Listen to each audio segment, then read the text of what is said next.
Assalamualaikum warahmatullahi wabarakatuh. Waalaikumsalam warahmatullahi. Selamat sore, siang menjelang sore. Saya Chandra Rambe akan memoderatori acara kita pada hari ini. Terima kasih hadirin semua udah hadir dan menunggu pada sesi yang mungkin yang baik ini. Mari kita bersyukur bahwa kita masih di tengah aktivitas kita masih diberi kesempatan, kesehatan untuk melakukan aktivitas-aktivitas yang baik untuk melakukan diskusi pada sore hari ini. Bapak-bapak, ibu-ibu, ini kalau sore ini biasanya kalau Pak Wamen udah pasti tahu tantangannya berat nih, banyak yang ngantuk. Jadi mari kita tepuk tangan sebelum kita mulai acara ini. Terima kasih. Bapak-bapak, ibu-ibu, sesi kita pada sore hari ini adalah rangkaian acara Second Innovation Summit Southeast Asia yang diselenggarakan oleh Center for Market Education bekerjasama dengan Tholos Institute, Prasetya Mulia University, dan Provalindo Consulting and Advisory. Topik kita pada hari ini adalah Innovation and Real Estate. Mungkin kita bisa maknai lebih jauh adalah peran inovasi dalam industri real estate. Bapak, ibu-ibu, sebagai indikator industri real estate atau perumahan kita saat ini adalah udah umum kita tahu bahwa ada namanya backlog. Backlog kita per tahun 2024 mungkin 12 sampai 13 juta ya Pak Go ya Pak Thomas. Jadi mungkin pada tahun 2025 ini akan mencapai 15 juta. Di sisi lain kita mendengarkan sebenarnya pemerintah akan melakukan pembangunan 3 juta rumah per tahun untuk mengatasi backlog yang kita ini. Tentu kita concern ataupun menurut saya adalah wajar pemerintah memberikan sebuah perhatian khusus kepada industri perumahan, khususnya rumah yang terjangkau. Nah, karena memang kebutuhan ini mungkin udah sangat mendesak. Makanya kita perlu mendengar pada diskusi kali ini bagaimana sih kira-kira rencana pemerintah memberikan kebijakan untuk mengatasi backlog yang sudah kita hadapi ini. Di sisi lain kita berharap kebijakan-kebijakan pemerintah itu nantinya bisa menarik atau menarik buat teman-teman pelaku usaha agar bisa berkolaborasi dengan pemerintah untuk mengatasi apa yang sedang kita alami dengan backlog 15 juta. Bapak-bapak, ibu-ibu, memang inovasi kita perlu dengar juga inovasi apa dan strategi apa yang dilakukan oleh teman-teman dunia usaha di situasi industri properti yang sekarang boleh dibilang cenderung sangat stagnasi gitu.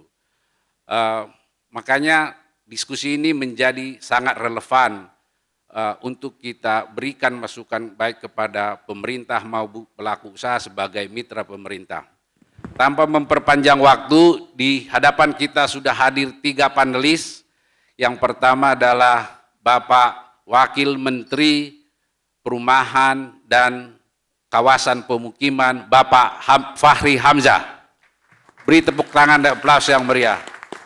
Rasanya tidak perlu lagi kita perkenalkan, beliau ini sudah kita kenal semua, dulu aktif di legislatif, sekarang udah masuk di eksekutif. Yang kedua adalah Bapak Permata Nur, Dekan Fakultas STEM ya Pak, STEM, Science, Technology, Engineering, and Mathematics, Universitas Prasetya Mulia. Beri aplaus yang meriah buat beliau. Yang ketiga adalah sahabat saya Bapak Thomas Go, Wakil Ketua DPD REI DKI yang sudah malang melintang di industri real estate. Mari kita dengarkan pandangan-pandangan ketiga panelis ini, mungkin masing-masing karena waktu kita sudah sangat sore hari, kita berikan ketiga panelis ini memberikan pandangannya terhadap topik kita ini, nanti akan kita berikan waktu untuk sesi tanya jawab. Kepada Bapak Wamen, saya pikir kami persilahkan dengan hormat. Baik, terima kasih. Ini aja kan? Siap. Atau mau di sana boleh Pak? Berapa menit? 10-15 menit Pak Wamen. Kalau perlu kita tambah, tidak masalah. Seperti jumlah backlog. Baik, terima kasih. Assalamualaikum warahmatullahi wabarakatuh. Salam sejahtera bagi kita semua, teman-teman sekalian. Pertama-tama saya sebenarnya masih merupakan pembelajar di sektor ini. Karena saya hampir 20 tahun di Senayan, 15 tahun sebagai anggota Dewan. Sektor ini termasuk sektor yang saya hindari. Nggak tahu kenapa gitu. Saya pernah di BUMN atau Komisi 6, pernah di Komisi Hukum cukup lama dan juga di sektor-sektor mikro lainnya. Ya. Terakhir menjadi Wakil Ketua DPR di bidang Kesra. Nah disinilah mungkin sambungannya dengan saya sehingga suatu hari setelah Presiden Prabowo dinyatakan oleh quick count menang, dibentuklah satu satgas yang bernama Satgas Perumahan yang dipimpin langsung oleh Bapak Hashim Joyo Hadikusumo. Dan dalam diskusi satgas dicari orang yang punya perspektif kenegaraan dan regulatif. Sehingga di dalam diskusi mengusulkan nama saya dan selain saya ada tugas lain, saya juga ditugaskan di Satgas Perumahan dan berdiskusilah kita berbulan-bulan tentang apa problem dari sektor perumahan di Indonesia. Dan akhirnya saya menjadi anggota Satgas. Dan disitulah saya mulai banyak belajar tentang problem perumahan di Indonesia. Pakai PowerPoint ya. Tidak punya power tapi tidak punya point. Punya point tapi tidak punya power. Tapi kemudian saya mempelajari banyak, terutama juga secara historis. Dan saya refleksikan dalam posisi saya sebagai orang dewan. Problem paling berat dari apapun sektornya itu adalah apabila kita tidak memiliki regulasi yang solid. Menurut saya sektor perumahan nanti juga kaitannya dengan city planning, kaitannya juga dengan industrinya, properti dan sebagainya, itu problem utamanya itu adalah tidak solidnya regulasi. Karena itulah kemudian di atas regulasi yang tidak solid itu lahir institusi juga yang tidak solid. Makanya institusi-institusi pengatur sektor perumahan, pengatur sektor properti juga secara umum itu berubah-ubah. Kementerian kami misalnya itu pernah digabung dengan Kim Praswil, Kim Bangwil, Kemenpera, kemudian gabung dengan PUPR dan sekarang dipecah. Yang kita tidak tahu di masa yang akan datang boleh jadi akan ada perubahan lagi. Gitu. Karena sekali lagi di atas regulasi yang tidak solid itu akan lahir institusi yang gamang, yang berubah-ubah. Dan di antara kerugian besar kita apabila kita tidak punya institusi yang solid adalah kita akan kehilangan kesempatan mengumpulkan the best brain di dalam bidang ini dalam satu tempat sehingga kita bisa punya rujukan yang kuat. Ketika masuk ke kementerian ini, saya ingin belajar dari orang-orang yang hebat itu saya mesti cari sendiri, Pak. Karena ahlinya terpencar dan di mana-mana. Sehingga ada banyak kemudian seperti teman-teman di HUT itu Pak ya, itu baru berkumpul setelah pensiun. Tapi waktu aktif itu sulit sekali karena institusi yang gamang. Apalagi kalau kemudian nanti profesionalisme di dalam institusi ini tidak kuat, penyiapan SDM di bidang industri ini yang tidak kuat, sehingga ya saya sering duduk dengan teman-teman asosiasi ini, banyak yang backgroundnya ustadz, apa segala macam itu. Jadi tidak merupakan sesuatu yang ditekuni secara serius, sehingga inilah hasilnya yang kita lihat sekarang ini. Maka saya kira, makanya saya di awal mengatakan, di awal rapat Satgas saya mengatakan, suatu hari kita memerlukan satu konsolidasi hukum sektor perumahan ini yang solid, semacam omnibus law, yang kuat sehingga tidak ada lagi kemudahan bagi rezim-rezim yang akan berganti untuk mengombang-ambing sektor ini sehingga di atasnya lahir institusi yang solid dan kemudian kebijakan public policy yang solid ke depan. Itu jangka panjangnya ya. Tapi kemudian di Satgas diidentifikasi beberapa isu tentang perumahan yang kira-kira kalau kita bagi itu saya baginya dua ya. Isu di demand side dan isu di supply side. Di supply side ini problem utama kita adalah bahwa harga tanah. Saya kira di sektor pertanahan juga itu ada masalah, Pak. Kita abai menegaskan bahwa di antara mandat terpenting pasal 33 adalah soal tanah. Sehingga tanah dibiarkan untuk menjadi mekanisme spekulatif. Sehingga harga tanah terutama di kota-kota melambung tinggi. Dan orang-orang dari kota datang ke desa-desa untuk memborong tanah. Sehingga di mana-mana harga tanah tidak layak lagi untuk dibangun perumahan. Sehingga perumahan menjadi sektor sekunder di perkotaan. Orang-orang yang tidak punya uang dan tidak punya kemampuan diusir keluar dari kota. Dan kota ini menjadi milik orang-orang kaya saja. Atau orang-orang yang tersingkir di pinggir-pinggir slum, polluted area, sprawl dan sebagainya itu. Maka kemudian di dalam kebijakan itu kami memutuskan ya selain 3 hal yang kami mau lakukan sebagai tujuan umum dari Satgas adalah kita mau memberantas kemiskinan, menciptakan lapangan kerja dan menciptakan growth yang berkontribusi pada growth 8%. Soal tanah ini adalah pemerintah harus hadir kembali dalam pengadaan tanah. Maka Presiden mengatakan pakai tanah negara di pusat-pusat kota, pakai tanah negara yang ada di pusat kota, bangun rumah rakyat di pusat-pusat kota. Karena tidak boleh rakyat itu gara-gara dia nggak punya uang lalu tersingkir keluar kota dan hidup dia di kota ini menjadi tidak layak. Beliau menunjuk satu tempat di jantung Jakarta. Suatu hari saya tanya kepada beliau, Pak itu kan harganya terlalu tinggi. Emang kenapa kalau tinggi? Kan punya negara, bangun di situ katanya. Jadi sekarang ini kalau ada tanah negara yang kosong di tengah-tengah Pak, itu akan jadi rumah.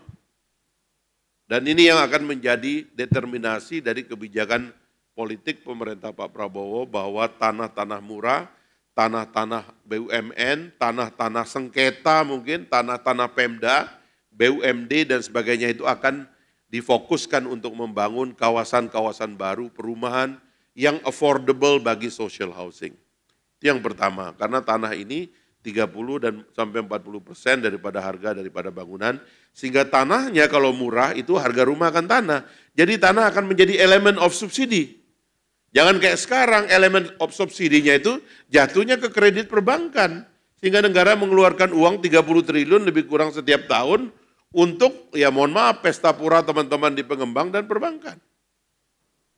Tetap saja itu tidak layak karena hajarnya itu mesti yang paling besar menurut saya di tanah itu. Maka tanah sebagai elemen subsidi daripada pemerintah, nanti begitu di supply side, di demand side-nya, kita bisa mengatur subsidi lagi, tapi subsidi awalnya sudah masuk di tanah. Yang kedua perizinan tentunya, dan pembayaran pajak di perizinan ini harusnya tidak diperlukan. Dan harusnya disentralisasi dalam satu kemudahan. Ini enggak, izinnya tuh banyak sekali institusi yang harus didatangi untuk perizinan. Sehingga nggak jadi kadang-kadang. Tanah dapat, izin nggak dapat. Dan sebalik dan seterusnya. Nah barulah yang terakhir ini kita hitung construction cost. Ya, disinilah elemen inisiatif, inovasi, teknologi, green dan sebagainya masuk di situ.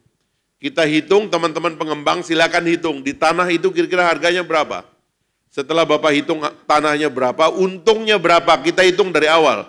Maka kami berikutnya adalah menyiapkan satu lembaga off-taker, sehingga teman-teman yang di depan perusahaan konstruksi, inovasi dan sebagainya itu nggak perlu terlalu memikirkan pasar, apabila itu dimaksudkan untuk social housing.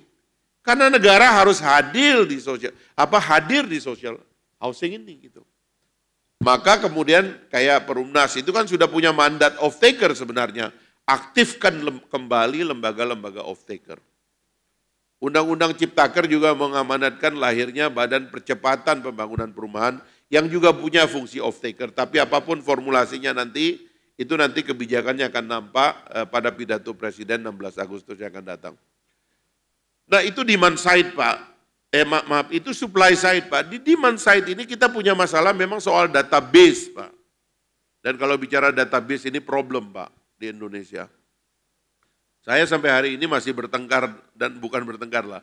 Mengumpulkan teman-teman dari berbagai institusi untuk memastikan kita punya satu data. Presiden sudah mengeluarkan impres satu data. Berapa sebenarnya data ini yang ada? Ada kekeliruan di beberapa institusi sehingga mengumumkan data yang berbeda-beda.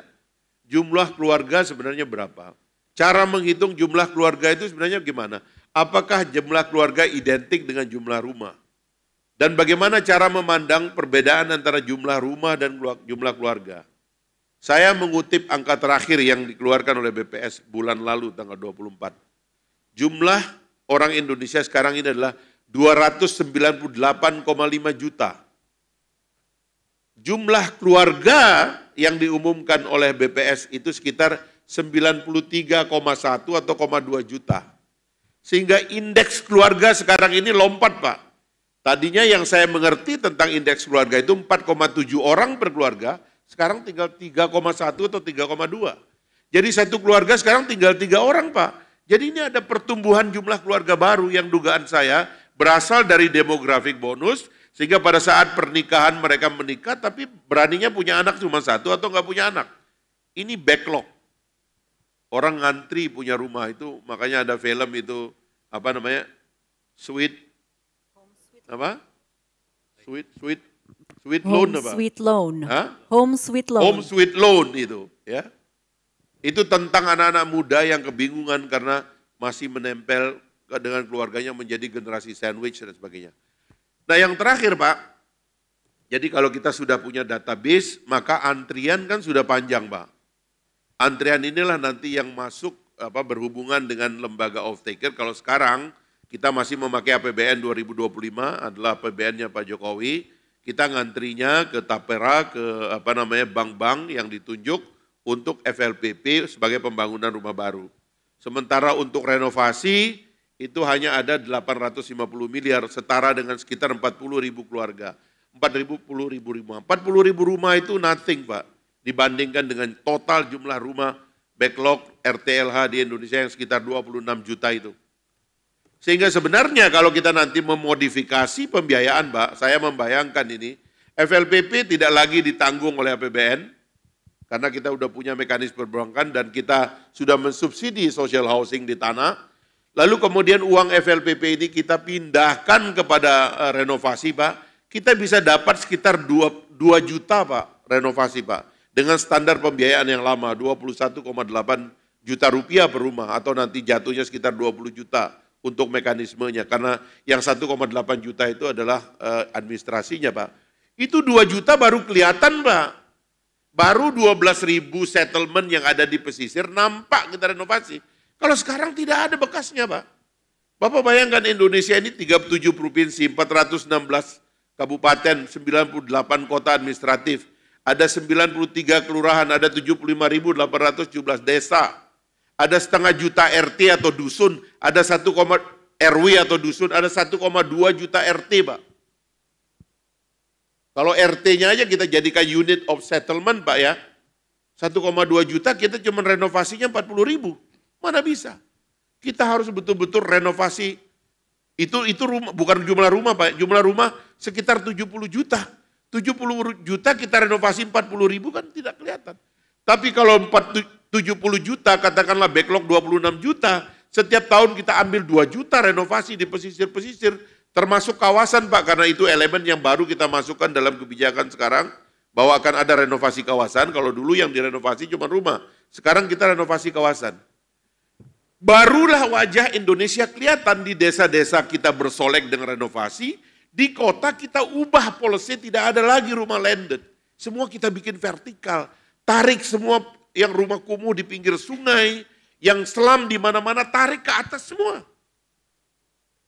Yang sudah punya rumah di situ, apalagi kalau yang punya dasar hukum tinggal di situ, tarik semua ke atas.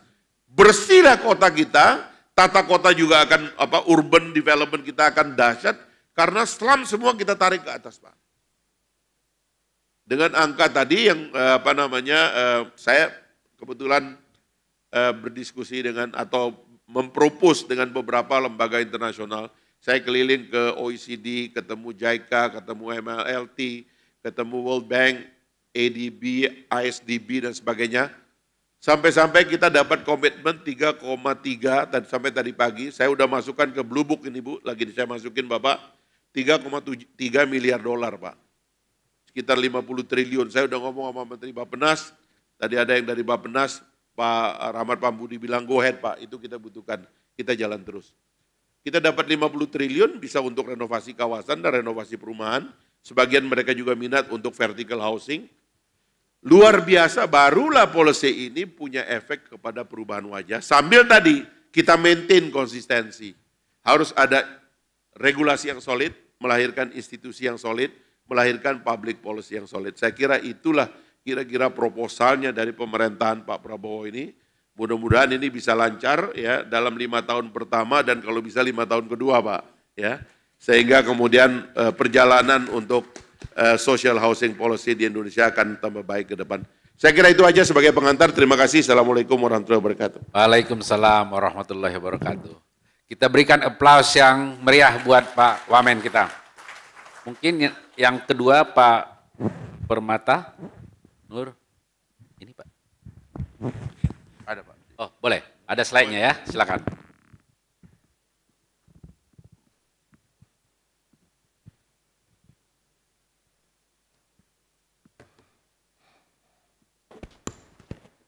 Slide-nya boleh ditampilkan ya. Ya, Assalamualaikum warahmatullahi wabarakatuh. Waalaikumsalam warahmatullahi wabarakatuh. Yang terhormat Bapak Wakil Menteri Fahri Hamzah, Pak Chandra, Pak Thomas Go, dan juga Mr. Carlito, dan juga Bapak Ibu sekalian hadirin yang terhormat. Pada kesempatan ini, perkenalkan saya Permata Nur Miftahul Rizki, saya dari Prasetya Mulia, jadi dekan dari Fakultas STEM. Mungkin Bapak Ibu kalau mengenal Prasetya Mulia, yang dikenal itu adalah jurusan bisnis. Tapi sekarang Prasetya Mulia itu punya 3 fakultas Bapak Ibu.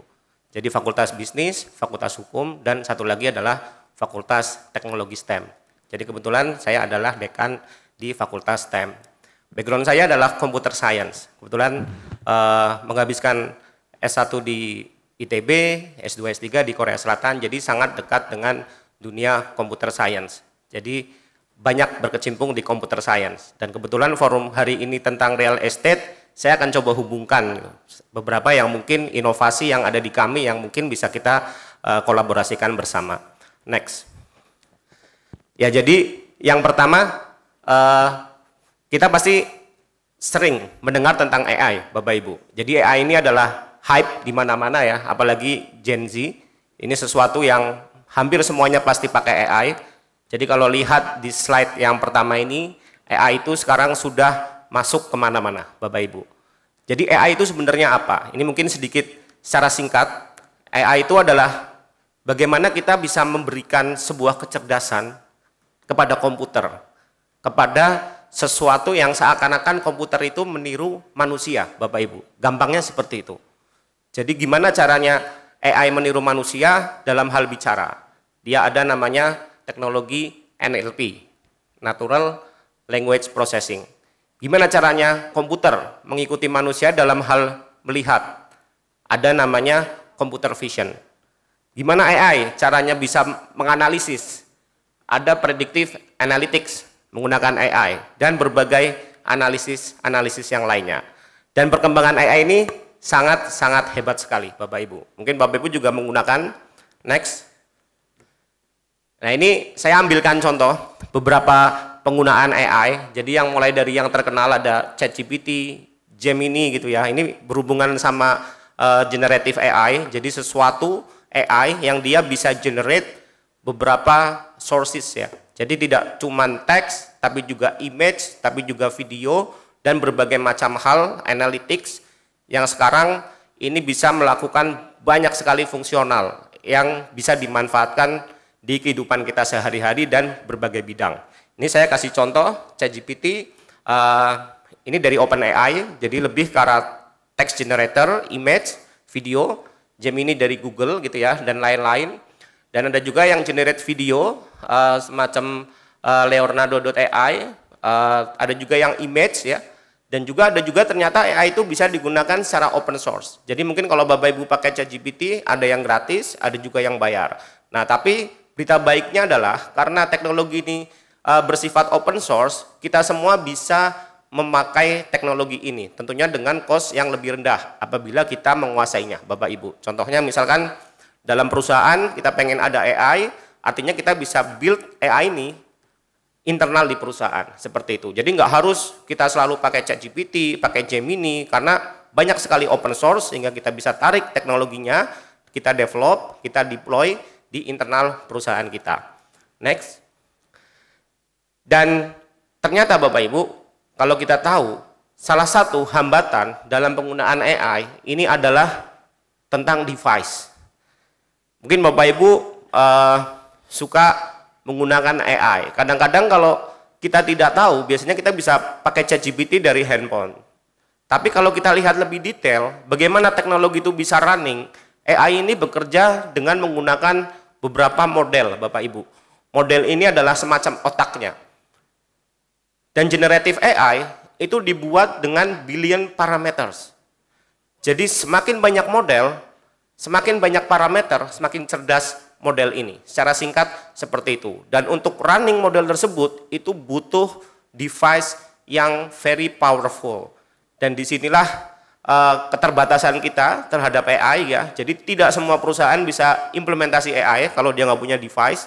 Terutama misalkan saya mau pakai AI di handphone saya, tapi handphonenya masih jadul, mungkin tidak bisa gitu ya. Untuk beberapa aplikasi ya, kecuali yang dia cloud based. Nah, ini adalah beberapa keterbatasan di AI, terutama perkembangan kita yang semakin tinggi komputasinya, maka semakin powerful device yang kita perlukan. Next. Jadi salah satu bidang yang kami lakukan Bapak Ibu, itu adalah berhubungan sama AI dan namanya semiconductor.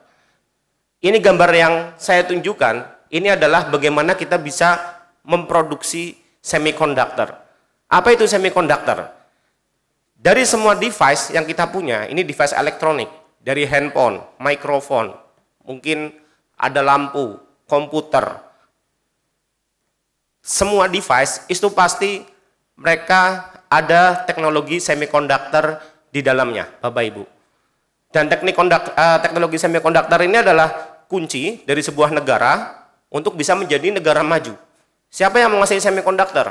Ada US, Taiwan, Belanda, dan juga beberapa negara maju yang lainnya. Kenapa? Karena ketika kita menguasai teknologi semiconductor, kita bisa buat berbagai macam jenis device yang itu sesuai dengan kemauan kita. Dan di sini untuk membuat itu tidak mudah, Bapak Ibu. Jadi kalau lihat gambar yang di atas, teknologi semiconductor, yang kiri atas itu adalah namanya chip design. Itu adalah desain dari chip yang kiri atas. Ada hijau-hijau, kecil-kecil, itu adalah chip design. Dari chip design, kita akan beranjak ke namanya manufacture, wafer fab. Lingkaran yang ada di atas, itu ukurannya hanya sebesar jari, Bapak Ibu. Tapi di dalamnya ada ribuan chipset yang bisa kita produksi. Dan nanti kita integrasikan menjadi bentuk komponen, sampai nanti menjadi sebuah produk. Contohnya adalah laptop, handphone, dan lainnya. Dan kalau kita lihat market semiconductor itu sampai dengan 3.4 trillion. Ini sangat-sangat besar. Inilah kenapa banyak negara maju masuk ke bidang semikonduktor karena memang marketnya sangat besar dan ini sangat-sangat strategik. Next. Terus Indonesia bagaimana? Jadi ini sesuatu yang tidak mudah Bapak Ibu untuk masuk ke semikonduktor. Di STEM Prasetya Mulia, kami sebagai institusi akademisi, kami harus memulai. Dan saat ini kami berkolaborasi bersama dengan beberapa kementerian, ada dari Kementerian Ekonomi, Kementerian LPDP, Kementerian Industri, Investment, Dikti Saintek, sampai dengan Kementerian Luar Negeri, kami berkolaborasi membentuk konsorsium yang itu gunanya adalah bagaimana kita bisa memproduksi SDM unggul di bidang semikonduktor. Dengan adanya SDM unggul, kita nanti bisa membuat berbagai jenis produk berbasiskan semikonduktor yang tentunya Bapak Ibu tahu sendiri bahwa Indonesia salah satu market terbesar di dunia untuk produk elektronik yang mungkin nanti berkaitan juga dengan bidang real estate. Next. Dan ini secara singkat apa yang kami lakukan. Jadi kami ada namanya konsorsium Indonesia Chip Design Collaborative Center. Ada belasan universitas yang bergabung termasuk ITB, UI, UGM, ITS dan lain-lain. Kita kolaborasi juga dengan LPDP, kolaborasi dengan pemerintah sangat erat, termasuk dengan industri. Prasetya Mulia mendapatkan kesempatan untuk memimpin konsorsium ini. Bagaimana caranya kita bisa mendapatkan off-taker dari industri, termasuk dari bidang real estate. Jadi kami sudah beberapa koordinasi, telekomunikasi, PLN, tambang, dan lain-lain. Nah ini adalah forum yang baik sekali untuk kami bisa mengenal lebih dekat dengan dunia real estate. Next. Dan demikian secara singkat Bapak Ibu bahwa apa yang bisa kami sampaikan sebagai sebuah universitas di mana kita pengen bisa memproduksi SDM unggul yang menguasai teknologi canggih itu tidak gampang. Tapi kami sudah menginisiasi dengan membentuk sebuah konsorsium yang ini sangat kuat, didukung oleh universitas, pemerintah, termasuk partner dari dalam dan luar negeri. Tapi kami tetap saja masih membutuhkan bantuan dari Bapak Ibu sebagai pelaku dari industri untuk kita lebih berkolaborasi lagi. Mungkin itu dari saya, Bapak. Sekian, mungkin nanti kita bisa diskusi. Wassalamualaikum warahmatullahi wabarakatuh. Waalaikumsalam. Beri aplaus yang meriah buat Pak Permata. Selanjutnya langsung mungkin Pak Thomas. Pak Thomas Go dari REI DKI. Ya. Selamat siang, Bapak Ibu semuanya, salam sejahtera buat kita semua. Yang terhormat Pak Wamen, Pak Fahri Hamzah, Pak Chandra, Pak Permata Nur, dan kawan-kawan semuanya. Saya singkat aja karena waktunya Pak Wamen juga sangat singkat ya. Terima kasih bisa hadir Pak. Jadi pada hari ini saya ada berkesempatan memberikan sedikit input untuk inovasi di properti, apa yang sudah dilakukan oleh pengembang-pengembang. Nah, inovasi di properti itu ada berbagai hal. Yang pertama, inovasi pada material bangunan. Inovasi pada material bangunan itu sudah ada untuk dari Semen Indonesia, mereka SIG bikin interlocking brick ya. Kemudian dari grup IIDA ya, kebetulan Miss Sagiri Sagurai juga datang di tempat ini ya, presidirnya. Mereka bikin concrete block interlocking. Kemudian ada juga wall precast concrete dari Panahome, ada Pak Bertoni dari direksi dari Panahome juga hadir hari ini. Kemudian hollow core precast untuk interior wall maupun juga exterior ini terkenal sekali kalau di Singapura, Joe Green, Pak Wamen mungkin tahu untuk SDB, di sana mereka pakai hollow core panel supaya cepat. Hollow core panel itu lebarnya sekitar 60 cm, tingginya bisa 3,3 sampai dengan di atas itu. Kemudian inovasi kedua adalah inovasi sistem tata udara dan juga smart home system, ini yang ada hubungan mungkin dengan AI ya. Saya minta izin dari Panasonic untuk nanti presentasi juga. Kemudian inovasi interconnectivity development atau TOD. Nah, jadi tadi Pak Wamen ceritakan bahwa cocoknya kita bangun high-rise building. Nah, high-rise building itu kalau di perkotaan itu lebih bagus lagi di daerah TOD. Oke, next slide. secara cepat, ini yang sudah dilakukan SIG, mereka ada bikin namanya Precise Interlocking Brick ya. Precise Interlocking Brick, jadi seperti Lego, batanya itu dia ada lubang-lubangnya.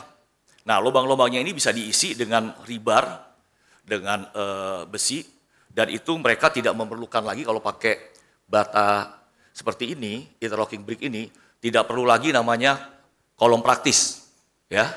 Bahkan kolom struktur menurut mereka juga nggak perlu. Tapi kalau yang namanya balok masih perlu. Oke, lanjut secara cepat aja. Nah, ini mereka sudah dapat SNI, tipe batanya ada beberapa, ada 2 tipe, dan kecepatan mereka itu 20 hari aja. Jadi kalau fondasi udah ada, bangun tipe 36, 20 hari sudah bisa selesai sampai finishing. Lanjutkan lagi. Nah, ini kita lihat bata interlock bedanya sama bata ringan dan sebagainya adalah tidak perlu lagi adanya backcasting. Jadi kalau kita mau ngecor untuk kolom struktur, kalau kita mau 2 lantai, itu kita bisa pakai bata interlock aja sebagai backcasting. Lanjut. Ini yang sudah diaplikasi dan berhasil tipe 36, pembangunannya 15 hari. Ya, pembangunan 15 hari, setelah ada fondasi 15 hari selesai bangunan tipe 36.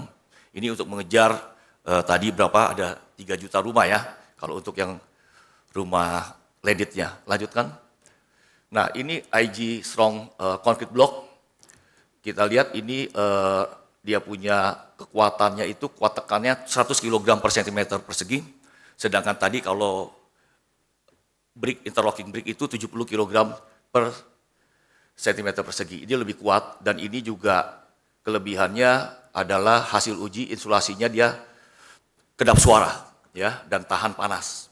Tahan panas, ketahanannya bisa di atas 120 menit. Lanjut lagi. Nah, ini contohnya. Jadi ini sangat mudah untuk dikembangkan, ini dari grupnya IDA. Sudah ada ya, kalau nggak salah ya, bisa udah Indonesia mereka saat ini kalau nggak salah kapasitasnya 3.100 ya, 3.100 rumah. Jadi saya mendorong untuk nanti kita bisa membantu dari pemerintahan untuk bisa membantu membangun pabrik-pabrik seperti ini juga. Ya, lanjutkan lagi. Nah, ini contohnya. Jadi untuk yang lubang-lubangnya bisa diisi besi D13 dan D10 untuk di daerah horizontalnya. Jadi tetap menggunakan slope, tapi tidak ada lagi yang namanya kolom praktis. Kolom struktur juga nggak ada. Jadi ini kalau kita bangun pakai concrete block ini, kita bisa sampai 14 lapis, ketinggian 2,8 meter, bisa sampai lantai 2. Jadi plat lantai itu tidak perlu lagi dikasih kolom struktur. Ini sudah cukup kuat. Lanjut lagi. Nah, ini yang saya dapat dari grupnya Panahome ya. Ini mereka bikin wall precast concrete. Jadi dia precast semuanya, baik untuk dinding maupun juga untuk lantai. Dan ini jauh lebih cepat. Tetapi tentunya ini harus dipersiapkan, udah manufacture. Kalau jumlahnya banyak sekali sampai ribuan, lebih efisien. Silakan. Hollow core precast. Oke, hollow core precast ini sangat ringan, ya. Lanjut. Ini sudah dilakukan di HDB. Saya sendiri sudah aplikasi di Serpong, develop apartemen Amasana Serpong Residences. Di Indonesia di Batam sudah ada, yaitu proyeknya anaknya Pak Habibie dengan Pollux menggunakan hollow core precast. Hollow core precast ini sangat cepat, lebarnya 60 cm, ketinggiannya bisa 3,3 meter, bisa langsung instalasi. Jadi ini kalau tadi pakai bata interlock itu bisa 15 hari selesai rumah. Kalau pakai ini 7 hari selesai, sudah termasuk finishing. Jadi kita bisa bangun rumah 7 hari setelah fondasi. Lanjutkan lagi. Nah, ini lihat ada bangunan yang hancur karena dia terhadap gempa tidak tahan, ya, karena untuk biasanya bata ringan ini sangat masalah sekali. Di Indonesia kita harus revolusi karena bata ringan masih dipakai. Padahal mestinya kita menggunakan precast atau bata interlock. Kenapa? Karena pertama, comprehensive strength-nya lebih kuat. Jadi kita bisa gantung. Kedua, tahan api, kedap suara, dan lebih nyaman ya dan aman. Kita lanjutkan lagi. Ini kelebihannya, material ringan kuat, waktu instalasi yang cepat, kedap suara, tahan api, dan sebagainya. Ini dipakai di hampir seluruh HDB di Singapura. Mereka menggunakan hollow core precast. Lanjut. Inovasi sistem tata udara, smart home system. Di sini ada 2, yaitu untuk supaya udaranya bisa lebih baik, dari grup Panahom, mereka udah bikin di Delta Mas itu. Jadi pada saat CO2-nya naik, udara dari luar bisa dimasukkan sehingga lebih sehat. Nah ini kita lihat yang sebelah kanan, secara keamanan dan kenyamanan bisa matikan lampu dari jarak jauh, bisa nyalakan kapan kita mau AC-nya sehingga lebih nyaman dan juga lebih efisien.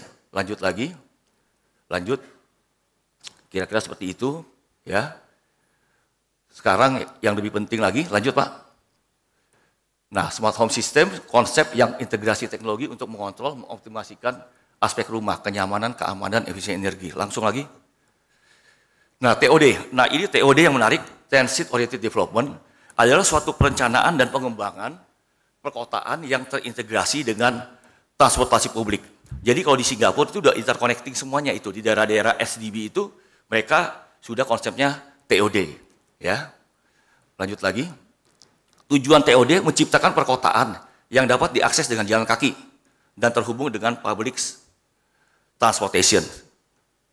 Nah, kita lihat TOD ekosistem, saya pinjam dari Adi Commuter Property, karena sebelumnya saya bekerja di satu perusahaan yang partner dengan Adi, dan Adi juga saya sering memberikan in-house training di Adi Property.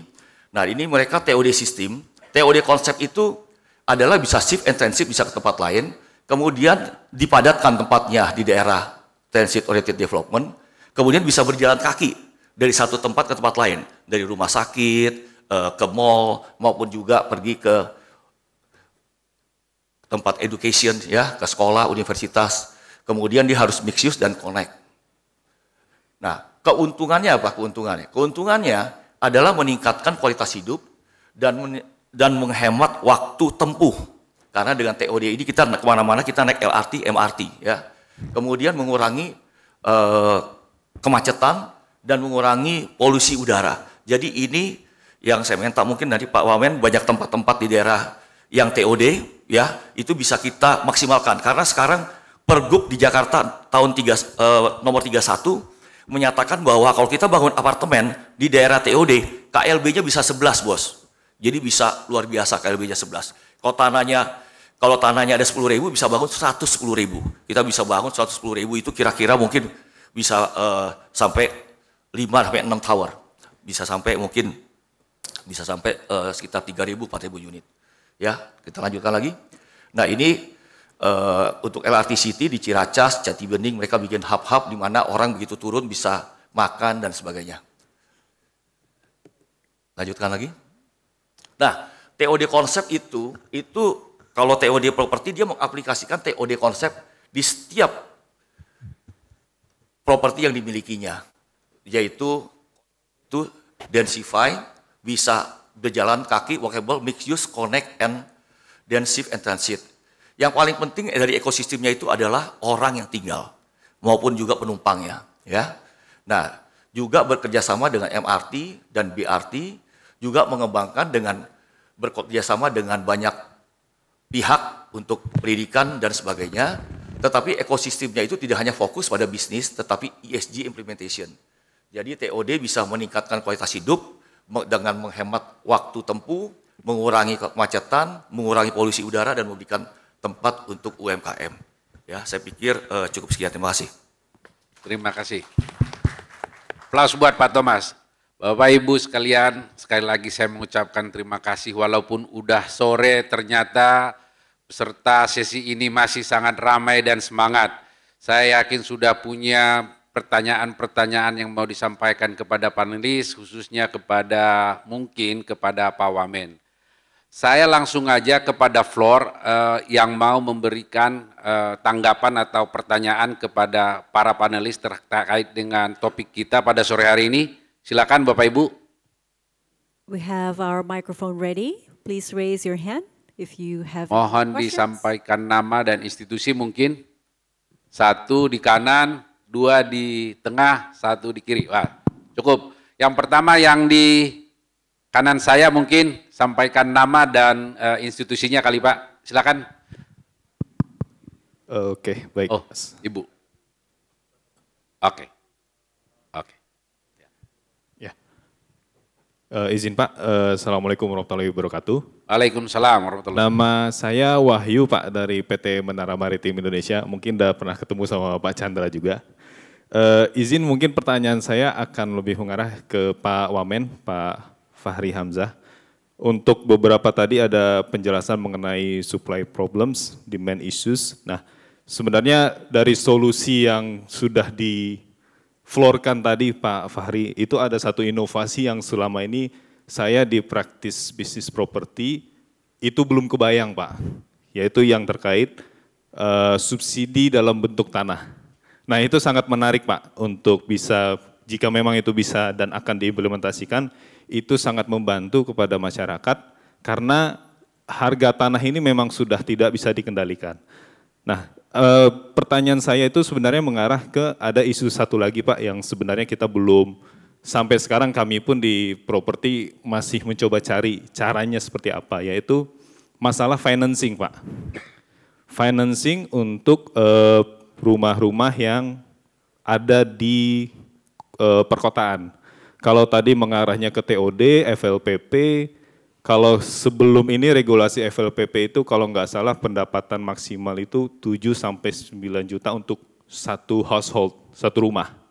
Nah, ke depan akan seperti apa Pak polanya? Apakah kategori pendapatan tersebut akan berubah sehingga benefit subsidi itu akan dirasakan oleh masyarakat yang lebih luas? Karena yang kami lihat di market ini demand itu sekarang memang akan lebih banyak di kelas middle sama middle low.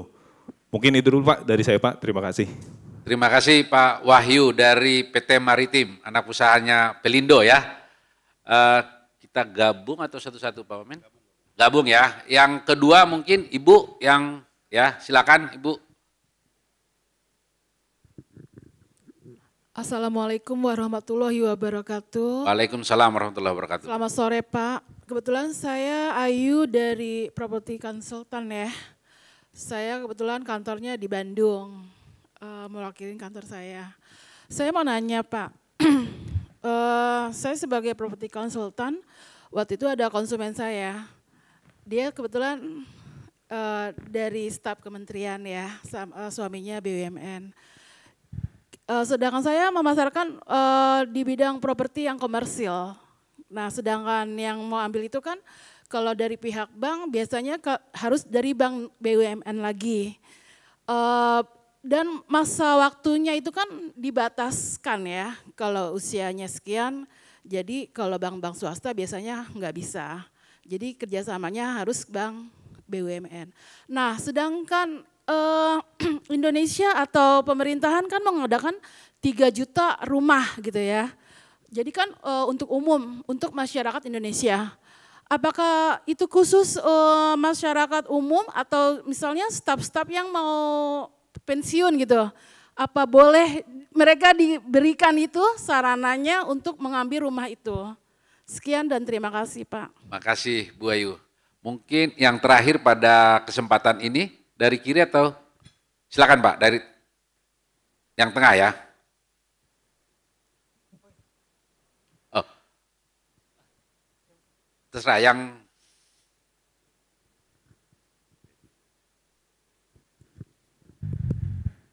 Terima kasih Pak Moderator, Pak Chandra. siapa? Perkenalkan nama saya Ade Syam dari REI DKI. Saya kolega Pak Chandra juga Pak Thomas. Dan kami juga kebetulan Ketua Koperasi Ikatan Alumni Lemhanas. Pertanyaan saya untuk Pak Wamen berkaitan dengan program yang memang sudah digadang-gadang oleh pemerintah sekarang adalah 3 juta rumah per tahun Pak ya. Ini kan sangat besar, big project. Dan tentu selain juga yang tadi disampaikan Pak Thomas, membutuhkan inovasi-inovasi untuk percepatan ya dalam hal konstruksi, karena membuat rumah ini kan tentu tidak bisa seperti Bandung Bondowoso langsung 1 bulan sekian ratus ribu atau sekian, sehingga perlu ada juga pendekatan selain dari inovasi teknologi tadi dari sisi material atau maupun komponen bahan bangunan, juga dari sisi roadmap-nya Pak. Bagaimana satu ini proyek yang besar ini bisa secara inklusif juga dikerubutin tanda kutip oleh seperti kami, seperti koperasi juga, selain juga daripada asosiasi, daripada anggota-anggota asosiasi seperti DKI, tapi juga koperasi kan saat ini juga punya Bapak kandung yaitu Kementerian Koperasi, tentu kami juga didorong oleh Bapak kandung kami, Pak Menteri, Pak Wamen Koperasi di sana untuk juga aktif masuk ke dalam salah satunya sektor perumahan, untuk turut berkontribusi di dalam mendukung program target 3 juta rumah per tahun. Mohon advice dan mohon arahan dan bagaimana peran kami terutama juga di koperasi untuk kita bisa turut serta untuk mensupport kegiatan tersebut. Ya, terima kasih. Terima kasih Pak Chandra. Terima kasih Pak Ade. Saya pikir yang pertama tadi tentang financing Pak Wamen, yang kedua tentang peruntukan rumah, yang ketiga peran lembaga koperasi bisa nggak mensupport rencana pengadaan 3 juta rumah. Itu yang bisa saya simpulkan. Silakan Pak Wamen untuk ini.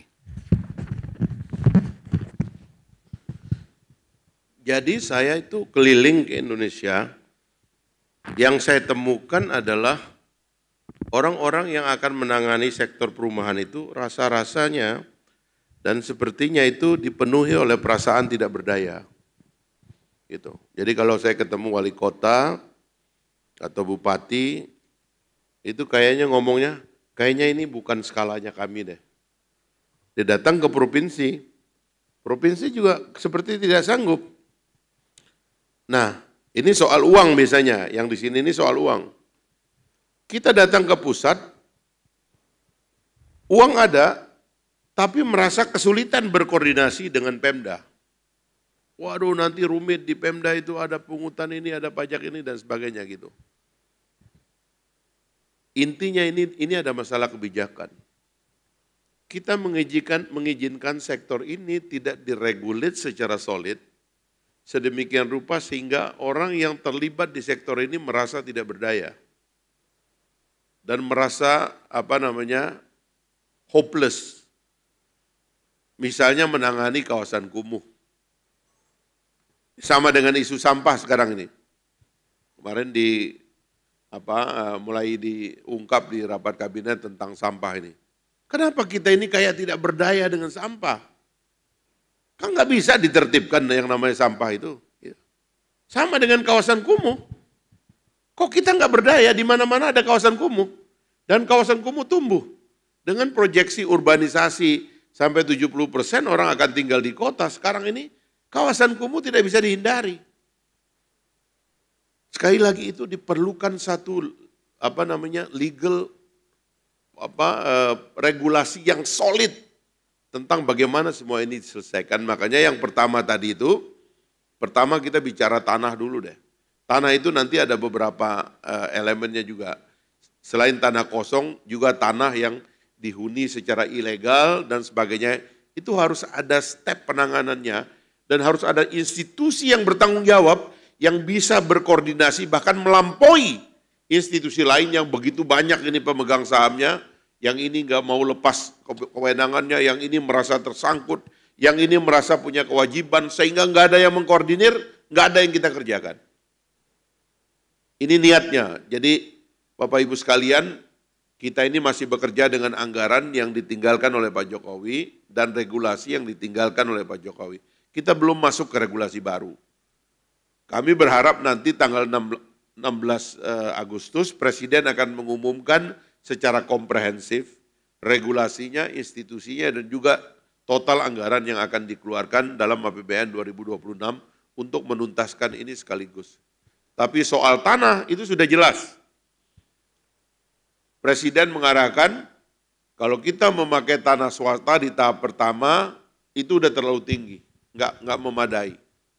Bukan berarti kami mau menghambat swasta untuk membangun rumah dengan tanahnya sendiri. Silahkan, tapi itu udah nggak affordable bagi rakyat. Untuk social housing itu udah nggak bisa. Sementara yang kita lihat ini adalah adanya backlog yang besar sekali, 15 juta yang saya baca di data BPS, meskipun saya ditelepon dikasih tahu 15 juta itu adalah keluarga yang tidak punya rumah. Tapi jumlah kebutuhan rumahnya katanya 10 juta. Tapi bagi saya keluarga yang tidak punya rumah ya satu keluarga satu rumah. Iya kan? Bahwa ada keluarga Indonesia yang dalam satu rumah tinggal 2-3 keluarga, Ya itu soal lain, tapi angkanya kira-kira begitu. Yang butuh rumah sekitar 15 juta keluarga. Tanah kita beresin, Pak. Begitu tanah pemerintah ramai dengan, saya barusan balik dari Palembang, itu ada satu kawasan kumuh di sana, 12 hektar. Waktu itu ada pernah ada kebakaran, lalu Perumnas membangun rumah di situ, Pak. Gak ada aturan tentang siapa yang boleh tinggal, siapa. Sekarang keluhan wali kotanya itu adalah udah kayak jadi kawasan mafia yang gak bisa ditangani, udah terlalu penuh. Caranya gimana? Vertical housing. Tapi data orang yang akan tinggal, siapapun yang memakai rumah di atas tanah subsidi, maka ketentuan kepemilikannya berlaku. Jangan dia ambil tanah sebagai rumah sebagai rumah yang dibangun di atas tanah subsidi, tapi kemudian dia jual secara komersial dan dipindah tangankan secara sembarangan. Itu tidak bisa. Harus dikembalikan kepada off-taker, sehingga off-taker harus punya kewenangan untuk jual beli rumah pertama, rumah kedua, rumah recycle, dan seterusnya. Selama dia punya elemen subsidi, maka negara harus terlibat. Begitu cara kita menertibkan ini soal tanah tadi, dan kemudian soal perizinan dan lain-lain. Saya kira ya kalau regulasinya jelas, finance akan datang. Saya ini contoh aja dengan multi development bank tadi. Saya bilang bagaimana kalau kami bikin aturan-aturan kayak gini A, B, C, D. Pak, kalau itu pasti, Pak, uangnya banyak, Pak. Kalau itu pasti. Tapi kalau nanti rubah rezim, berubah lagi, rubah rezim, berubah aturan lagi, lalu berubah institusi lagi, penanggung jawabnya nggak ada, ya kasihan. Akhirnya teman-teman pengembang pun hidup dengan ketidakpastian. Teman-teman pengembang saya udah ngomong, kami nggak perlu FLPP, Pak, kalau ada kepastian. Karena tidak ada kepastian itulah dia perlu nyangkut di tangan pemerintah. Padahal ini marketnya juga luar biasa, backlog begitu besar gitu. Itu yang pertama tantangan kita, Pak. Jadi kita harus masuk ke elemen yang paling penting di sini adalah menyiapkan regulasi yang solid dan institusi yang kuat nanti ke masa yang akan datang. Kemudian ya itu tadi termasuk meregulasi siapa yang dapat rumah. Ya regulasi FLPP menurut saya masih terlalu longgar. Sehingga penggunaan KTP ya orang lain, penguasaan blok itu contohnya Kalibata City itu. Karena dulu waktu dijualnya itu tidak ada regulasi teknisnya, akhirnya di situ sekarang kacau. Kepemilikan dan sebagainya itu tidak tertib dan susah diidentifikasi. Padahal harusnya memang kepemilikan social housing harus berkaitan dengan database penduduk yang kuat. Siapa yang boleh memiliki? Siapa yang berarti aturannya bagaimana? Saya mengelilingi HDB juga, Pak. HDB itu sudah sangat detail regulasinya itu. Regulasi tentang inklusivitas. Mereka memang ada cerita menarik tentang HDB ini, Pak. Tahun 1952 dibuatlah Kongres Perumahan yang kedua di Yogyakarta. Lahirlah sebuah institusi namanya Yayasan Kas Pembangunan yang diresmikan oleh Bung Hatta. Yayasan Kas Pembangunan ini desainernya namanya Margono Joyo Hadikusumo yang kemudian diteruskan oleh Bapak Sumitro Joyo Hadikusumo karena menjadi anggota kabinet setelah itu. Itu dianggap sebuah kebijakan pembiayaan dan pengadaan perumahan yang paling komprehensif. Tapi karena terjadi revolusi, Partai Komunis dan sebagainya, itu berhenti. Yayasan Kas satu-satunya yang ada sekarang itu di Surabaya, Pak. Tapi dengan begitu banyak persoalan, ya, hukum dan sebagainya gitu. Yang menarik, saya diceritakan oleh Pak Suharso Monoarfa yang pernah menjadi Menteri Perumahan, ulang tahun HDB yang ke-50, beliau diundang ke Singapura beberapa tahun yang lalu, Lee Kuan Yew masih hidup, dia duduk di samping Lee Kuan Yew. Pak Harso begitu kagum dengan HDB, dia tanya ke Pak Lee Kuan Yew, Pak ini ngambil ide HDB dari mana? Dia bilang, saya ngambil ide HDB itu dari Yayasan Kas Pembangunan. Jadi kita sebenarnya intelektual kita kreatif, inovatif, itu memang sudah melahirkan begitu banyak gagasan penting di awal negara ini berdiri. Tapi kelemahan kita sebagai bangsa adalah mempertahankan sesuatu sehingga menjadi solid. Kita terlalu fragile, komitmennya kepada teks lemah sekali. Sehingga teks itu diproduksi sembarangan, tumpang tindih diizinkan, ketidakpastian hukum adalah industri yang paling banyak peminatnya di Republik ini. Dinikmati oleh polisi, oleh jaksa, oleh hakim, oleh lawyer.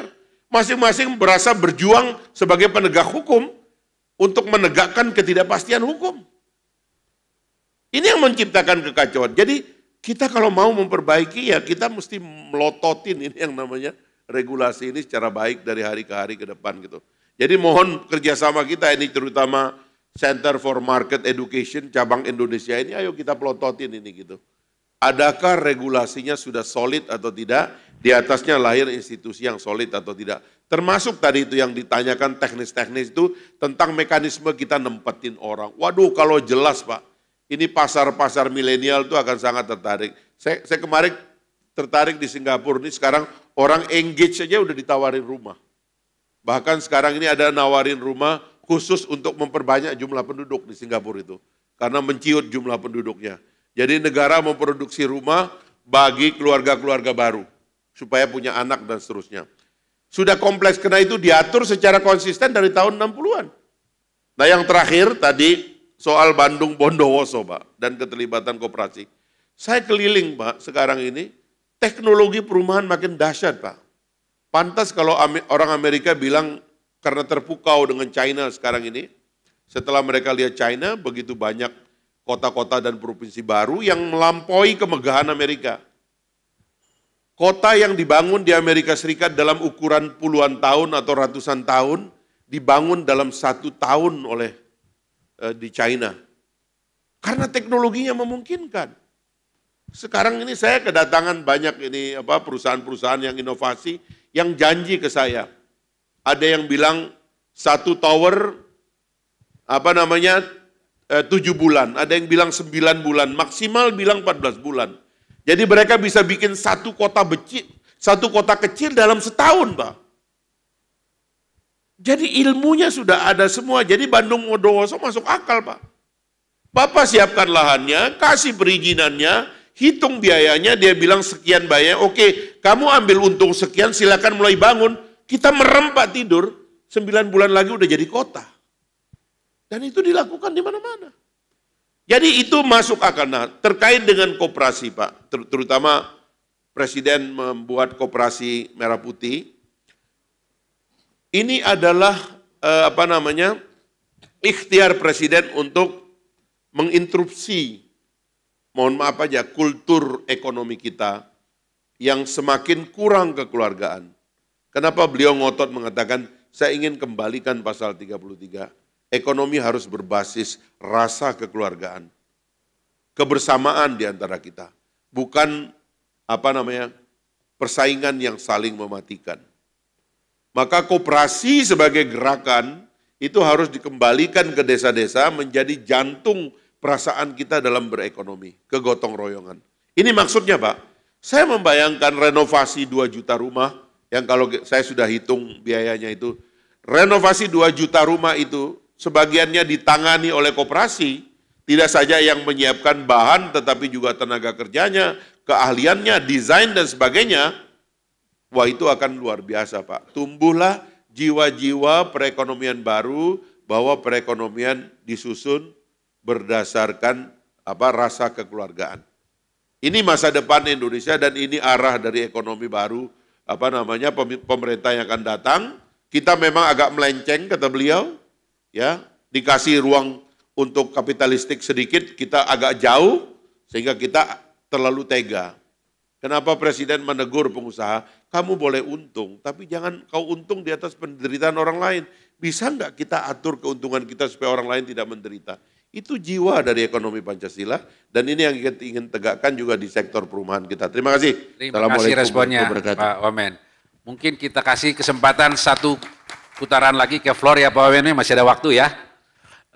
Ada yang mau? 1 yang dari tengah, oke.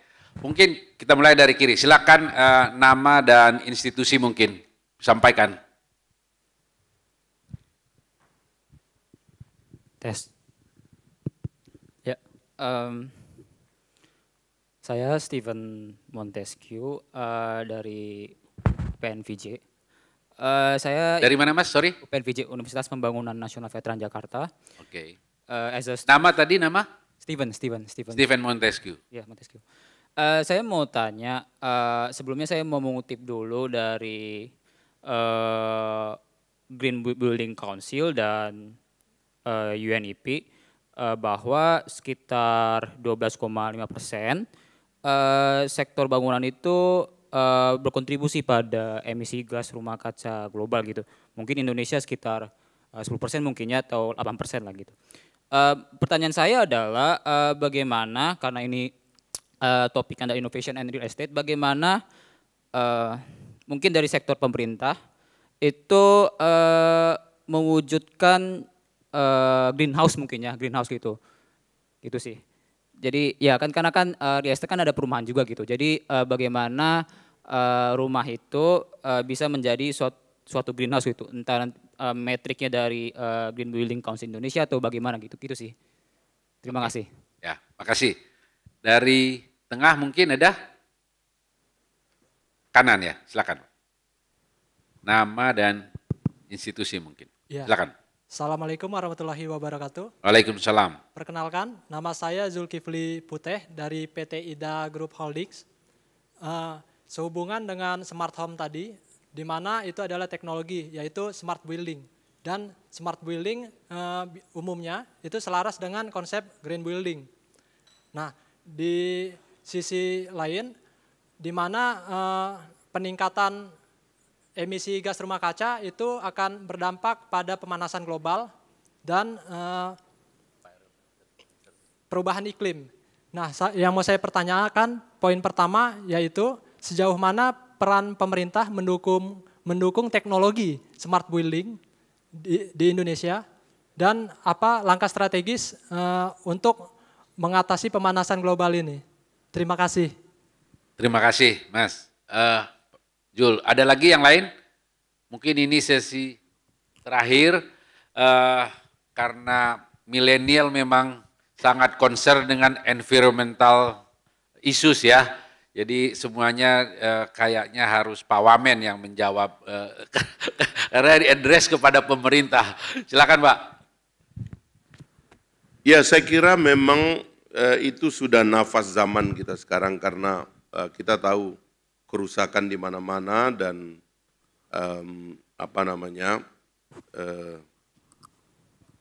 emisi rumah kaca di mana-mana,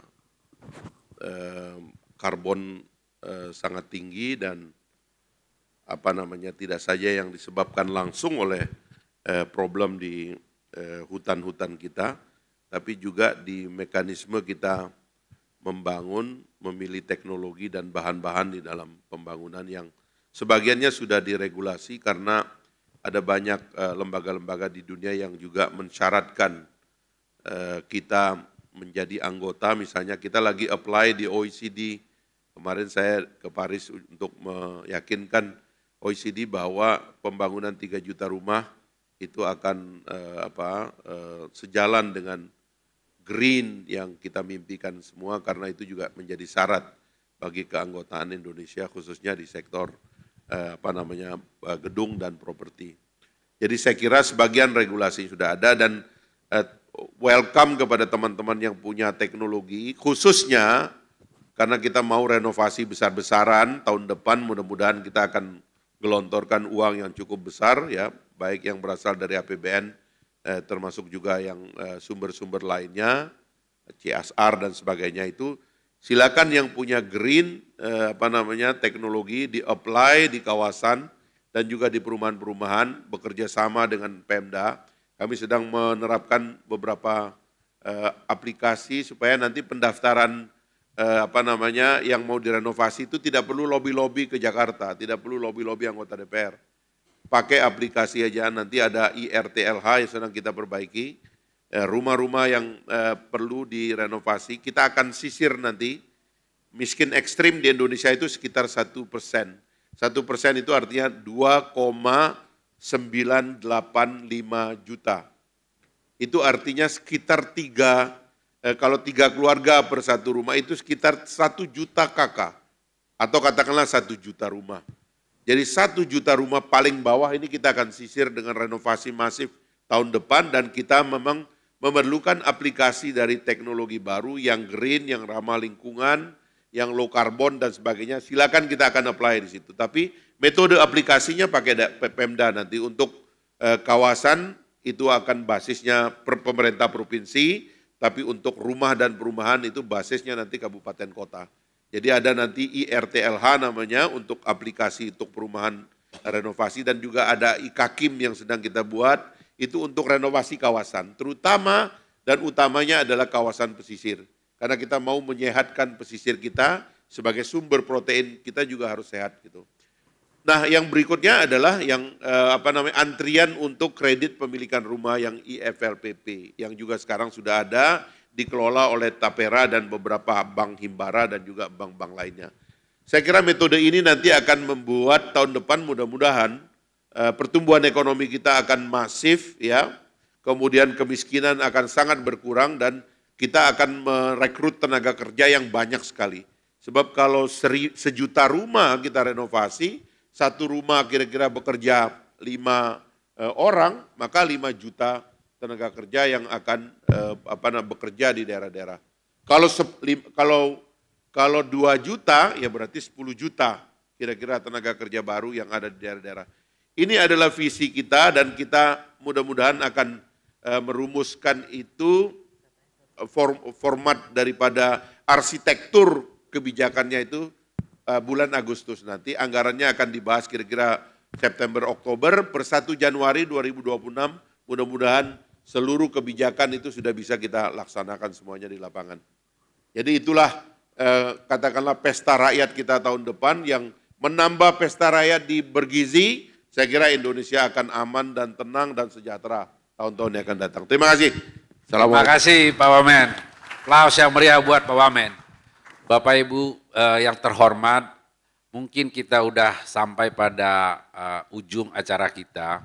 Sedikit mungkin kesimpulan dari saya, kalau saya lihat industri real estate dan inovasi sedang berproses untuk menjadi lebih baik, menciptakan ekosistem yang baik supaya bisa lebih cepat, lebih murah, dan lebih praktis, dan juga mendorong untuk isu-isu environmental itu bisa kita hadapi gitu. Yang juga paling penting kalau kita lihat dari paparan dari Pak Wamen tadi, bagaimana beliau atau Kementerian PKP sudah melakukan mencoba memberikan kebijakan-kebijakan yang mendorong supaya lebih substansi dan bisa pembangunan atau penyediaan rumah murah ini akan benar-benar terwujud di masa-masa yang akan datang, dan kita berharap tidak hanya pembangunan rumah baru sebenarnya, tetapi ada renovasi mungkin di pesisir, di pedesaan, sementara di kota akan tetap ada program pembangunan rumah terjangkau kepada masyarakat, yang rasanya tadi kalau saya dengar disampaikannya mungkin tahun depan baru mulai. Kami berharap Pak Wamen kebijakan-kebijakan tersebut juga bisa menarik teman-teman dari dunia usaha untuk berpartisipasi dan berkolaborasi dengan pemerintah. Itu aja yang bisa saya sampaikan, dan mungkin kita simpulkan. Sekali lagi kita berikan aplaus yang meriah untuk 3 panelis kita. Terima kasih. Dengan demikian sesi ini saya sudahi dengan Assalamualaikum warahmatullahi wabarakatuh. Waalaikumsalam warahmatullahi wabarakatuh. Terima kasih Pak Chandra atas moderasinya. Kami mohon perkenan seluruh speakers termasuk Pak Wamen untuk berfoto sejenak bersama di depan coffee table dan mengambil posisi di tengah panggung. Dengan ini kami juga mengundang Bapak Alfian dan juga Pak Carbelo Felitos selaku CEO dari CME. Let's have a quick group photo op. 3, 2, 1. Sekali lagi. 3, 2, 1. Terima kasih banyak Pak Wamen, seluruh pembicara atas perkenannya untuk berbagi insight hari ini. Bapak Thomas Go. Pak Dekan, terima kasih banyak.